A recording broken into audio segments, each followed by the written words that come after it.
Saudari-saudara yang terkasih di dalam Tuhan Yesus, hari ini kita akan mendengarkan biografi Santo Didacus Carvalho, Santo Alexandros, Santo Yohanes Nepomuk, dan Simon Simeon Stylites II. Biografi yang pertama, Santo Didacus Carvalho. Didacus lahir di Coimbra, Portugal. Walaupun masih muda, ia senang sekali dengan kegiatan-kegiatan rohani gereja, punya semangat merasul yang tinggi, serta berhasrat menjadi misionaris di tanah misi agar bisa mengalami kejadian-kejadian istimewa sebagaimana dialami oleh misionaris-misionaris. Cita-citanya ini tercapai tatkala ia tiba di negeri Jepang sebagai seorang imam misionaris. Didacus dikenal sebagai seorang misionaris Yesuit yang unggul. Ia baik dan ramah kepada umatnya, tidak segan terhadap pekerjaan dan perjalanan yang sukar, tidak takut menderita. Semua tantangan yang menimpanya bukan alasan untuk mengabaikan tugas pelayanannya kepada umat demi keselamatan mereka dan demi kemuliaan Allah. Sebagaimana terungkap dalam semboyan serikatnya, demi kemuliaan Allah yang lebih besar. Didacus terutama mewartakan Injil di provinsi-provinsi yang belum pernah mendengar tentang nama Tuhan Yesus dan Injilnya, dan mendirikan gereja di wilayah-wilayah itu.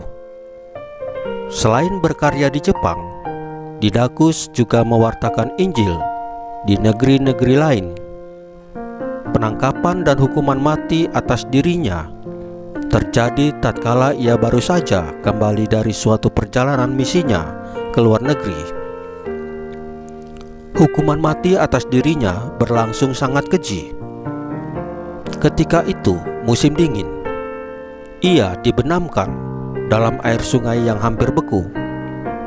Setelah seluruh tubuhnya membeku, ia dikeluarkan lagi dari air untuk disesah hingga babak belur, lalu ditenggelamkan lagi ke dalam sungai. Namun Tuhan Yesus menyertai dia. Martir suci ini, meskipun penderitaan hebat menimpa dirinya, ia tetap gembira dengan menyanyikan lagu-lagu Mazmur dan menghibur orang-orang Serani yang datang menyaksikan pelaksanaan hukuman mati atas dirinya. Setelah 12 jam lamanya mengalami penderitaan, Didacus menghembuskan nafasnya sebagai seorang martir Kristus yang gagah berani pada usia 46 tahun. Biografi yang kedua, Santo Alexandros. Alexandros dikenal sebagai Patrick kota Alexandria, Mesir, yang gigih membela gereja dan ajaran iman yang benar dari rongrongan bidah Arianisme yang menyangkal ketuhanan Yesus. Biografi yang ketiga, Santo Yohanes Nepomuk. Yohanes Nepomuk lahir di desa Prahatic. Ia belajar di Prahatic dan Budweis. Cara hidup keluarganya yang saleh dan taat beragama membuat dia tertarik pada cara hidup sebagai seorang imam. Untuk mencapai cita-cita imamat itu, ia masuk seminari diosesan di Budweis. Selama belajar di seminari, ia rajin membaca laporan-laporan karya para misionaris Austria di Amerika Serikat. Lama-kelamaan, dalam hatinya timbul keinginan untuk berkarya di Amerika seperti misionaris-misionaris itu. Untuk maksud itu, ia pindah dari seminari Budweis ke Fakultas Teologi Universitas Praha.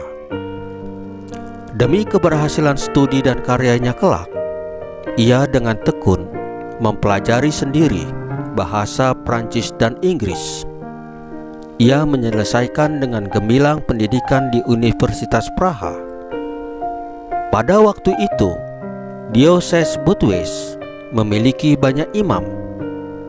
Oleh karena itu, ia tidak mau segera menjadi imam setelah menyelesaikan studi teologinya. Ia sendiri terus belajar di rumah sambil menanti saat pentabisannya. Ketika mendapat panggilan untuk berkarya di Amerika, ia segera berangkat tanpa menunggu tabisan di tanah airnya. Ia tiba di New York dan ditabiskan menjadi imam oleh Johannes Du Bois, uskup New York. Ia ditempatkan di Buffalo dan melayani umat di North Bush,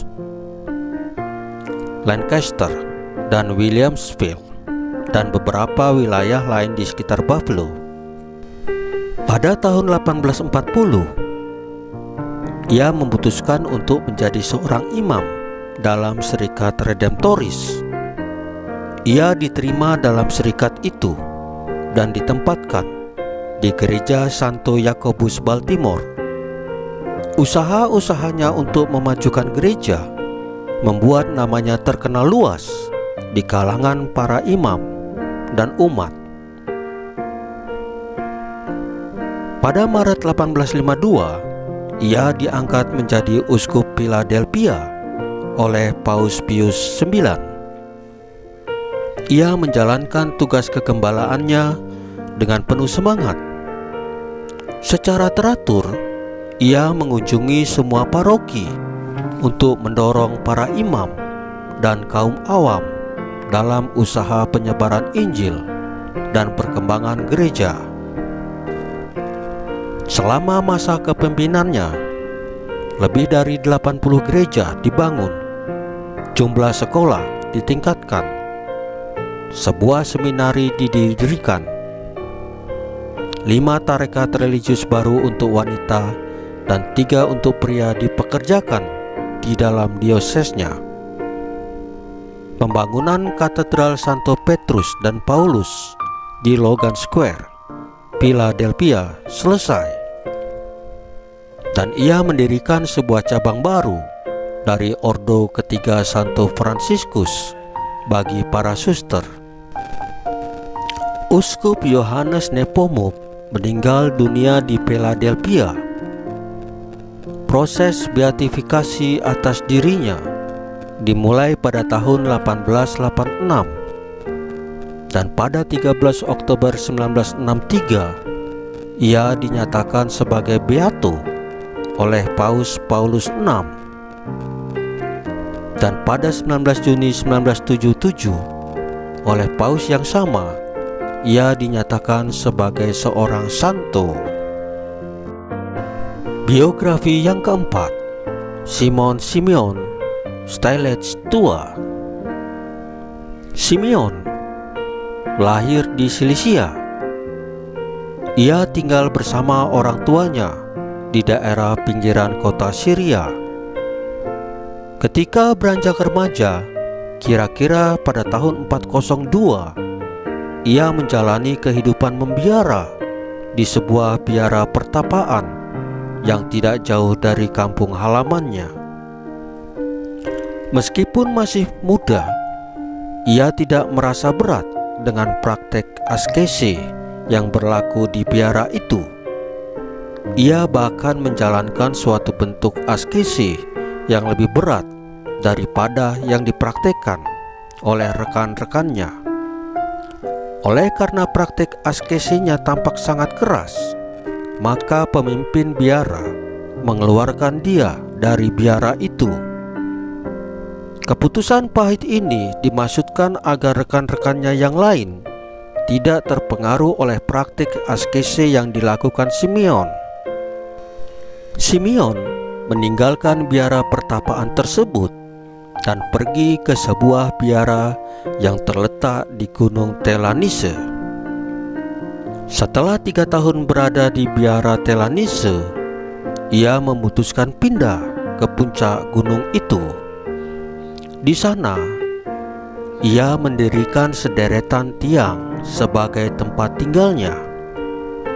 Di atas tiang-tiang itu, ia menjalankan askesenya hingga ajal menjemputnya.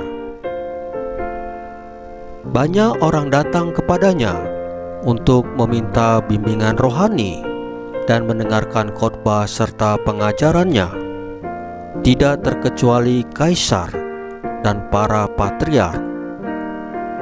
Ia meninggal dunia pada tanggal 2 September 459 di atas puncak gunung Telanisse. Saudari-saudara yang terkasih dalam Tuhan Yesus, firman hari ini dari Tuhan Yesus adalah, "Aku berkata kepadamu, sesungguhnya barang siapa tidak menyambut kerajaan Allah seperti seorang anak kecil, ia tidak akan masuk ke dalamnya." Marilah kita mencontoh sikap dan cara hidup dari santo dan santa. Tetaplah melayani sesama dengan kasih Tuhan Yesus, dan tetaplah kita mewartakan Injil dalam hidup kita sehari-hari. Tuhan Yesus memberkati kita semua. Amin.